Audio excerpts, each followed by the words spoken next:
الرحمن الرحیم الا ان اولیاء اللہ لا خوف علیہم ولا هم یحزنون۔ سنو، اللہ کے ولیوں پر نہ کوئی خوف ہوگا اور نہ وہ غمگین ہوں گے۔ اس دنیا کے اندر ہر ایک چیز کے پیمانے ہر ایک کے لیے علیحدہ ہیں۔ ہمارے پیمانے کچھ اور ہیں، اللہ والوں کے پیمانے کچھ اور ہیں۔ ہمارے لیے جو چیز دکھ، درد، تکلیف، غم کا سبب ہے، ان کے لیے وہ قرب، راحت اور اللہ تعالیٰ کی رضا کا سبب ہے۔ مثلا ہم غمزدہ کب ہوتے ہیں، ہم خوف میں کب آتے ہیں؟ جب ہمارے پیسے گم ہو جائیں، ہمارے پراپرٹی کا نقصان ہو جائے، ہماری کوئی بیماری، کوئی مصیبت، کوئی آفت ہم پر نازل ہو جائے، ہم اس وقت خوف زدہ بھی ہوتے ہیں، غمزدہ بھی ہوتے ہیں اور پریشان بھی ہوتے ہیں۔ لیکن اللہ والوں کے لیے یہ چیزیں کوئی میٹر نہیں کرتی۔ حضرت سیدنا ایوب علیہ نبینا علیہ الصلوۃ والسلام 12 سال تک بیمار رہے، شدید بیمار رہے، کوئی غم نہیں، کوئی تکلیف نہیں، کوئی دکھ نہیں۔ بیماری کی تکلیف تھی، لیکن جو قرآن بیان کر رہا ہے خوف اور غم کا پیمانہ، یہ ان کے پاس نہیں تھا۔ اچھا، میں نے اکثر لوگوں کو یہ دیکھا ہے، کاروبار میں نقصان ہوا، ہارٹ اٹیک آیا، مر گئے۔ چوری ہوئی، ابھی 1-2 دن میں امریکہ میں میرے ایک عزیز رہتے ہیں، ان کے گھر چوری ہوئی، 50 تولے سونا ان کا وہ اٹھا کے لے گئے۔ 50 تولے سونا تھا، کچھ ڈالر تھے، تقریباً 80,000 کے قریب ان کے ڈالر تھے۔ وہ ڈالر اٹھا کے لے گئے، سونا اٹھا کے لے گئے۔ اس بیچارے کو اسی صدمے کے اندر ہارٹ اٹیک آ گیا۔ ظاہری بات ہے، 50 تولے سونا کو معمولی آج تو 1 تولے سونا بھی جو ہے وہ بڑی قیمت کا حامل ہے۔ اچھا، ان کو ہارٹ اٹیک آیا۔ اس طرح ہم نے کئی مثالیں دیکھی۔ یہ جس خوف اور غم کی بات کی جا رہی، یہ اور ہے۔ ہمارے لیے دنیا کا مال، اسباب، زن، زر، زمین، یہ میٹر کرتا ہے، لیکن اللہ والوں کے لیے ثواب، نیکی، درجات یہ میٹر کرتی ہیں۔ دنیا کا مال، اسباب گم ہو جائے، رہ جائے تو ہمارے لیے خوف اور غم کے پیمانے ہیں۔ ہمارے لیے وہ چیز ہے، اللہ والوں سے ثواب، نیکی یہ چیز، یا گناہ ان سے سرزد ہو جائے تو ان کے ہاں یہ چیزیں خوف کی میٹر ہے۔ اب میں آپ کو عرض کروں، یہ تو ہمارے خوف اور ہماری اولاد کو کچھ ہو جائے، دنیا قانون کی ایسی کی تیسی پھیر دیتی ہے، لیکن اولاد کو بچاتی ہے، کاروبار کو بچاتی ہے، گھر بار کو بچاتی ہے۔ میرے آقا جی اعلیٰ نبینا علیہ الصلوۃ والسلام کی ذات گرامی ارشاد فرماتے ہیں، ان اتقاکم وعلم کم باللہ انا، صحیح بخاری شریف کی حدیث پاک ہے، بے شک تم سب سے زیادہ اللہ سے ڈرنے والا میں ہوں۔ یہاں پہ خوف اور غم کی بات، اب وہ جو میں نے عرض کی نا، نیکیاں، ثواب اور درجات، اب یہ وہ چیز واضح ہوگی۔ اللہ وحدہ لا شریک کے حبیب نے ارشاد فرمایا، سب سے زیادہ ڈرنے والا، خوف کرنے والا میں ہوں۔ اچھا، اللہ کیا کہتا ہے؟ لا خوف علیہم ولا هم یحزنون، انہیں کسی چیز کا خوف نہیں، کسی چیز کا غم نہیں۔ لیکن حضور فرماتے سب سے زیادہ اللہ سے ڈرنے والا، خوف مجھے، اللہ کا خوف مجھے۔ پھر ایک مقام پر فرمایا، اما واللہ انی لاتقاکم اللہ اخشاکم لہ، سنو اللہ کی قسم، بے شک میں ضرور تم سب سے زیادہ اللہ سے ڈرنے والا اور تم سے زیادہ اللہ سے خشوع کرنے والا ہوں۔ اللہ کا ڈر اور خوف سب سے زیادہ میں رکھتا ہوں۔ سب سے زیادہ جو بندہ جتنا اللہ تعالیٰ کو جانتا ہے، وہ بندہ اتنا ہی زیادہ اللہ سے ڈرتا ہے۔ جتنا، اب سب سے زیادہ جو میرے پاس دلیل ہے آپ کے ہاں پیش کرنے کے لیے، وہ ہے یا اللہ کے حبیب کا فرمان یا اللہ کا قرآن۔ کیونکہ میں ایک سائیڈ لے سکتا ہوں، میں کسی کی سائیڈ لے سکتا ہوں، لیکن اللہ کا قرآن بالکل سیدھی بات کرتا ہے، نبی کا فرمان بالکل سیدھی بات کرتا ہے۔ میرے آقا جی اعلیٰ نبینا علیہ الصلوۃ والسلام نے ارشاد فرمایا، یہ صحیح بخاری شریف سے، مسلم شریف کے اندر یہ حدیث پاک ہے، تم سب میں سے زیادہ اللہ کی معرفت میں رکھتا ہوں، تم سب سے زیادہ اللہ سے ڈرنے والا میں ہوں۔ آپ نے فرمایا اللہ کی قسم میں سب سے زیادہ اللہ کو جاننے والا ہوں اور سب سے زیادہ اللہ سے ڈرنے والا ہوں۔ آپ نے فرمایا تم سب سے زیادہ اللہ کی حدود کو جاننے والا ہوں، تم سب سے زیادہ اللہ سے ڈرنے والا ہوں۔ اللہ وحدہ لا شریک کے حبیب کریم علیہ الصلوۃ والتسلیم کی ذات گرامی کے بعد اس دنیا میں سب سے زیادہ اللہ کا خوف کن کو ہے؟ سب سے زیادہ خوف کن کو ہے؟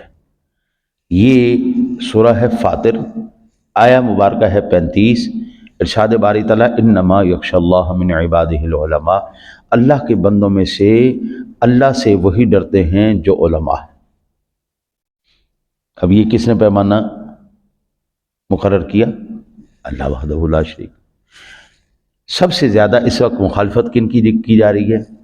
اسی طبقے کی جا رہی ہے۔ ایک تو اس کی وجہ یہ ہے، ایک وجہ یہ ہے جب بھی آپ نے کسی قوم کا، نسل کا، مذہب کا بیڑا غرق کرنا ہونا جی، بس اس کو ٹاکا ٹوکری کر دینا چاہیں آپ، تو سب سے جو بنیادی مرکزی اور ریڑھ کی ہڈی ہوتی ہے اس مذہب کی، وہ ہوتی ہے اس کے مذہبی پیشوا۔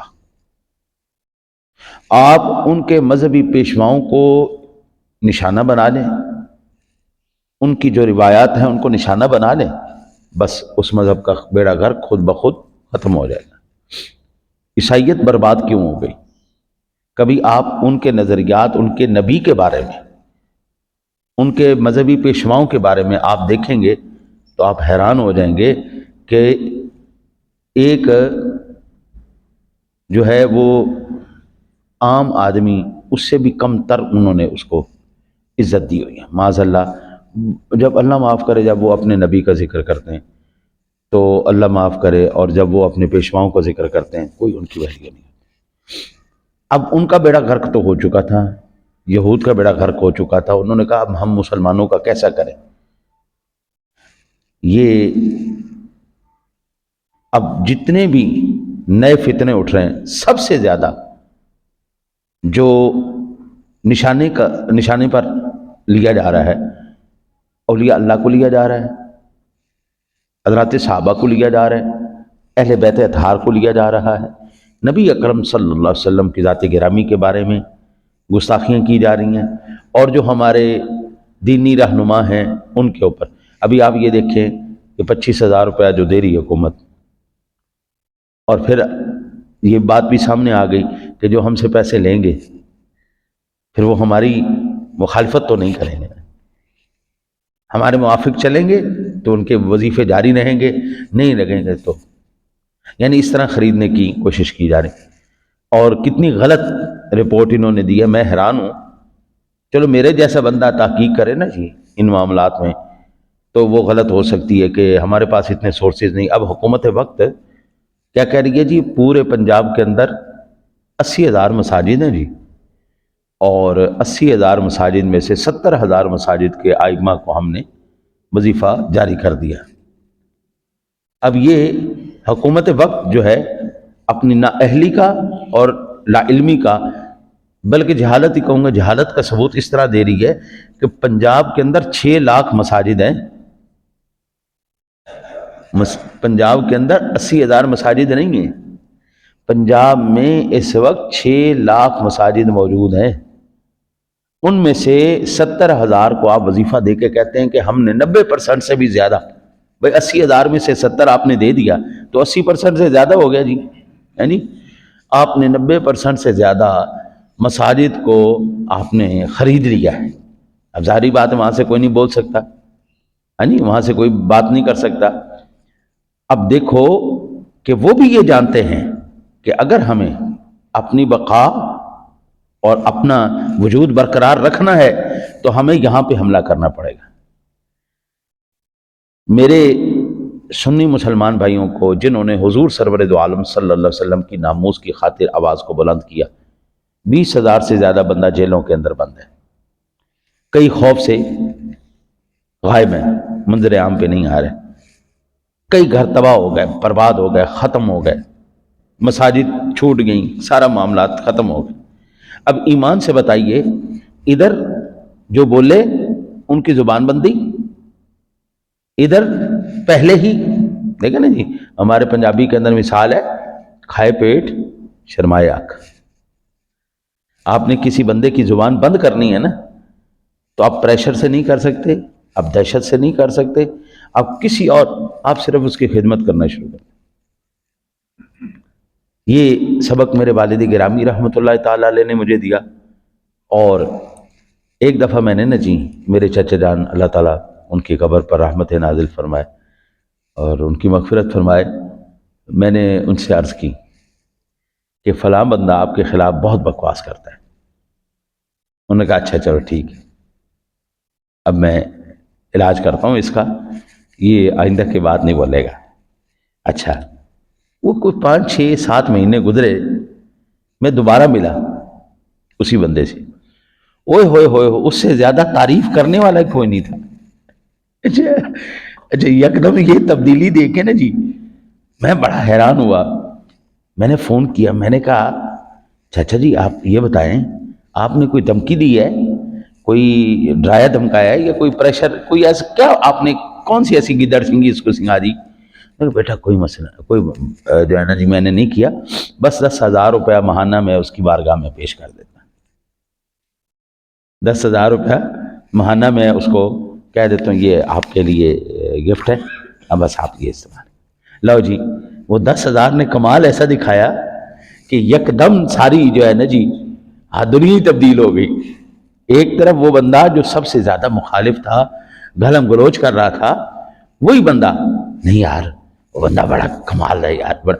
اب مجھے اندر کا معاملہ نہیں پتا تھا کہ یہ بندہ اتنا اس کا معترف کیوں ہو گیا تو سب سے آسان طریقہ ہے کسی کی زبان بند کروانی، اور مہذب طریقے سے۔ اب یہ ایسا طریقہ ہے دنیا میں کوئی مخالفت نہیں کرے گا کہ بھائی وزیر اعظم صاحبہ نے اپنے مسجد کے، اپنے ملک کے مذہبی پیشواؤں کی خدمت کی ہے نا۔ اب ایمان سے بتائیے کہ بلا جو 25,000 روپے ماہانہ لے رہا ہے وہ ان کے خلاف بولے گا؟ آپ 25,000 کہتے ہیں، میں کہا 2500 روپے بھی آپ دیں کسی کو، آپ کے خلاف نہیں بولے گا۔ سب سے محفوظ ترین طریقہ اپنی عزت کو بچانے کا، اگلے کو گفٹنگ کرنا شروع کرنا، بس اس کے دل میں آپ کے لیے اتنی زیادہ جگہ آ جائے گی۔ یہ ایک آسان سا طریقہ کار۔ اب یہ جتنے بھی معاملات میں نے عرض کیے ہیں وہ صرف اس لیے عرض کیے ہیں کہ انما یخشی اللہ من عبادہ العلماء، اللہ کی ذات وحدہ لا شریک نے یہ ریڑھ کی ہڈی بتائی تھی ہمارے دین کی، ہمارے مذہب کی، یہ کم از کم نیوٹرل رہنے چاہیے تھے، یہ کم از کم۔ ابھی تک میرے ساتھی مجھے مجبور کر رہے ہیں کہ آپ الگ سے ہی پروگرام چلا رہے ہیں، آپ نہیں لے رہے، کیوں نہیں لے رہے، آپ کے سارے علاقے کا۔ میں نے کہا یار ہر ایک کی اپنی اپنی سوچ، آپ لیتے رہیں، میں نے آپ کو منع کیا، آپ لیں، بسم اللہ لیں۔ اگر آپ کی زبان اور آپ کی قلم اور آپ کا واز ان سے محفوظ ہے، متاثر نہیں ہوتا، حق بیانی سے پیچھے نہیں ہٹتا، تو خوب کھاؤ، دبا کے کھاؤ۔ لیکن میری زبان، میرا قلم مجبور ہے کہ میں جس کا کھاؤں، نمک حرامی میں اس سے نہیں کر سکتا، پھر میں ان کا کھاؤں گا گیت بھی انہی کے گاؤں، میں نمک حرامی نہیں کر سکتا۔ اس لیے آپ معذرت، میری معذرت قبول فرمائیں۔ اللہ وحدہ لا شریک نے جو غم اور نفی کی ہے وہ گناہوں کے غم کی ہے، کہ وہ ایسے اللہ کے ولی ہیں، یہ جو لا خوف علیہم ولا هم یحزنون، انہیں کسی قسم کا خوف اور غم نہیں ہے، وہ گناہوں کا خوف اور غم نہیں ہے، کیونکہ ایک بندے نے کمٹمنٹ کر لی ہے، ایک بندے کی طبیعت کے اندر ہم نے ایسی چیز ڈال دی ہے کہ وہ اب جان بوجھ کر کے بھی اور کسی بھی عام کیفیت میں بھی، کسی بھی عام کیفیت میں وہ میری نافرمانی نہیں کرے گا۔ اللہ والوں کی سب سے بڑی نشانی، میں آپ کو یہ مختصر سا میں واقعہ آپ کی بارگاہ میں عرض کر دوں۔ حضرت غوث اعظم رضی اللہ تعالیٰ عنہ کی ذات گرامی، ان کے والد گرامی ابو صالح موسیٰ جنگی دوست، یہ ان کے والد گرامی تھے۔ انہوں نے صرف ایک لقطہ لقطہ کہتے ہیں گری پڑی چیز کو، بے قیمت گری پڑی چیز جس کا پیچھا کوئی نہیں کرتا۔ مثلا دریا کے کنارے پر اگر کوئی پھلوں کا درخت لگا ہو اور اس سے کوئی پک کر پھل دریا میں گر جائے اور وہ پانی کے بہاؤ کے ساتھ آگے چلا جائے تو مالک اس کا پیچھا نہیں کرتا، مالک کہتا ٹھیک ہے بس جو بھی اٹھا کے کھا لے ٹھیک ہے جائے، اور اس کو ہم کہتے ہیں لقطہ۔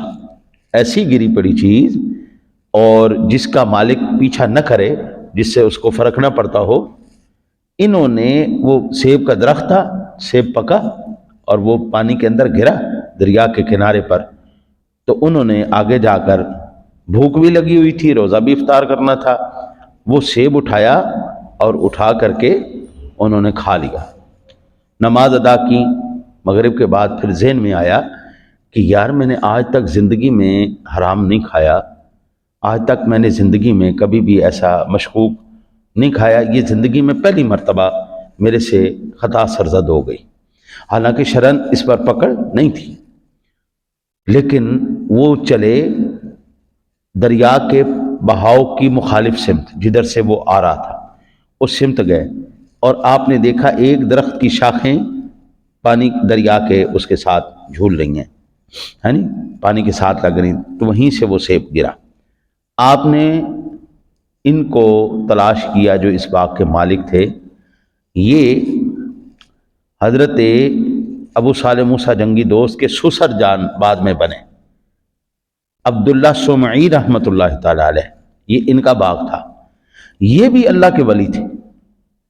انہوں نے جا کے ان کی بارگاہ میں عرض کیا کہ حضرت آپ کے باغ کا فلاں درخت پانی کی لہروں کے ساتھ جھول رہا ہے، اس کے ساتھ یہ سیب گرا ہے، تو وہ ایک سیب میں نے کھا لیا ہے، تو آپ ایسا کریں اس سیب کی قیمت لے لیں، جتنے کا سیب آتا ہے اتنی کی قیمت لے لیں۔ انہوں نے کہا کہ نہیں میں سیب کی قیمت نہیں لوں گا، تو انہوں نے کہا اگر آپ سیب کی قیمت نہیں لیتے تو کوئی اجرت لے لے میرے سے، اس وقت یہ بھی تھا۔ انہوں نے کہا ہاں ٹھیک ہے میں اجرت لے لوں گا، اب اس کے بدلے میں آپ میرے 12 سال تک میرے باغ کی رکھوالی کریں۔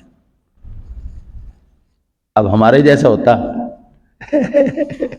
جی 12 سال ایک سیب کے بدلے میں وہ اپنے باپ کو کرتا، سوال ہی پیدا نہیں کرتا۔ انہوں نے کہا بابا تیرا دماغ خراب ہو گیا، ایک سیب کے بدلے 12 سال، پڑھ 5 روپے پڑھ 10 روپے پڑھ چل، نہیں۔ اب وہ غم اور خوف، اب ان کا پیمانہ اور چل رہا ہے۔ انہوں نے جناب 12 سال رکھوالی کی، ایک سیب کے بدلے میں 12 سال رکھوالی کی۔ پھر انہوں نے کہا جی اب 12 سال پورے ہو گئے جناب، انہوں نے کہا ابھی نہیں، ابھی ایک آخری شرط باقی ہے، پھر میں آپ کو اپنا سیب معاف کروں گا، اور وہ شرط یہ ہے میری ایک بیٹی ہے، اندھی ہے، بہری ہے، لنجی ہے، اور وہ لنگڑی ہے، پیر نہیں ہے، اس کے پیر بھی نہیں ہیں، ہاتھ بھی نہیں ہیں، آنکھیں بھی نہیں ہیں، کان بھی نہیں ہیں، زبان بھی نہیں۔ اب ایسی بچی سے کون رشتہ کرے؟ میں نے کہا اس سے رشتہ کرو پھر تمہاری بخشش ہے۔ اللہ اکبر۔ انہوں نے کہا کہ ایک طرف آخرت ہے ایک طرف دنیا ہے۔ اب بھائی جو جس بچی کے ہاتھ بھی نہیں، پیر بھی نہیں، آنکھیں بھی نہیں، کان بھی نہیں، زبان بھی نہیں، وہ کیا ہے؟ گوشت کا لوتھڑا ہی ہے نا۔ میں نے کہا چلو ٹھیک ہے میں اس سے شادی کرتا ہوں۔ اس سے شادی کے لیے آمادہ ہوئے، نکاح ہوا، پھر جا کے انہوں نے کہا جی اب میرے سیب کا حق ادا ہو۔ البتہ وہ اب جو بندہ اتنا متقی پرہیزگار، اتنا تقوی کا پہاڑ تھا، اللہ کی ذات نے پھر اس کو شیخ عبد القادر جیلانی گیلانی المعروف غوث اعظم جیسی اولاد بھی عطا فرمائی۔ اولاد نیک نکل آئے نا، اس میں اولاد کا کمال نہیں ہے، اس کو جو فضیلتیں ملی ہیں، اس کو جو مقام ملے ہیں، عزتیں ملی ہیں، یہ اس کا کمال نہیں، یہ اس کے ماں باپ کا کمال ہے۔ امام حسن امام حسین بنے ہیں نا، اس میں امام حسن امام حسین کا کمال نہیں، اس میں کمال شیر خدا کا اور فاطمہ الزہرا کا ہے۔ فاطمہ الزہرا اگر بنی ہے نا تو اس میں فاطمہ الزہرا کا کمال نہیں، ان کے والد گرامی امام الانبیاء، فخر موجودات، صدر کائنات جناب رسالت مآب صلی اللہ علیہ وسلم اور اماں جی خدیجۃ الکبریٰ رضی اللہ تعالی عنہا کا کمال۔ ان کا کمال تھا فاطمہ الزہرا، یہ ان کی پاکیزہ کمائی، ان کی شرافت، ان کی تمام تر جتنی بھی تقوی، پرہیزگاری، خوف خدا۔ اولاد آپ کی فرما بردار نہیں ہے نا، اولاد شرم و حیا کی مالک نہیں ہے، اولاد وفادار نہیں ہے حضرت، اس میں آپ کی اولاد کا قصور نہیں ہے، اس میں آپ کا اپنا ذاتی قصور ہے۔ آپ کی اولاد اگر گالم گلوچ کر رہی ہے، آپ کی اولاد اگر آپ کے اطاعت سے باہر نکل گئی ہے، آپ اب ایمان سے بتائیے گا، غوث اعظم رضی اللہ تعالیٰ عنہ کی اولاد پاک، کمال غوث پاک کا تھا، ان کی اماں جان کا تھا۔ امام حسن حسین یہ کمال تھے حضرت علی المرتضیٰ شیر خدا، اور خاتون جنت بھی فاطمہ الزہرا کی۔ خاتون جنت کمال تھی امام الانبیاء کی۔ حضرت یہ ساری لڑی پیچھے چلتی ہے۔ میں نے عرض کیا ہمارے پیمانے اور ہیں، یہ پیمانے اور ہیں، وہ ان کے بچے کیوں نہیں بگڑے؟ یہ بچے کیوں نہیں بگڑے؟ پانی کا سورس وہ پاک ہو تو آگے پاکیزہ ہی پانی چلتا ہے، گندگی نہیں آتی اس میں۔ ماں باپ اچھے ہوں، اولاد ہمیشہ اچھی نکلتی ہے، اللہ ماشاءاللہ کبھی ایسا بھی ہو جاتا ہے، نیکوں کے گھر برے بھی پیدا ہو جاتے ہیں۔ نوح علیہ السلام اللہ کے نبی ہیں لیکن اولاد گندی نکل آئی، ہاں جی ایسا ہوتا ہے، کبھی نیک گھرانوں میں برے لوگ آ جاتے ہیں، لیکن اس کا یہ مطلب نہیں ہوتا کہ وہ سارے ہی برے ہو گئے، نہیں، یہ سارے ہی صحیح ہو گئے، نہیں، ایسا نہیں ہوتا۔ بیچ میں چند دانے اللہ رکھتا ہے تاکہ وہ عبرت بنے دوسروں کے لیے، کہ اتنے لاپرواہ نہیں ہو جانا کہ آپ بالکل ہی چھوڑ چھاڑ دو، ہاں جی۔ بس دعا کرو اللہ تعالیٰ اپنے محبوب کریم علیہ الصلوۃ والتسلیم کے صدقہ یہ جو لا خوف علیہم ولا هم یحزنون کا جو حقیقی مصداق، اللہ تعالیٰ ہمیں اس پر عمل کی توفیق نصیب فرمائے۔ اللہم صلی علی سیدنا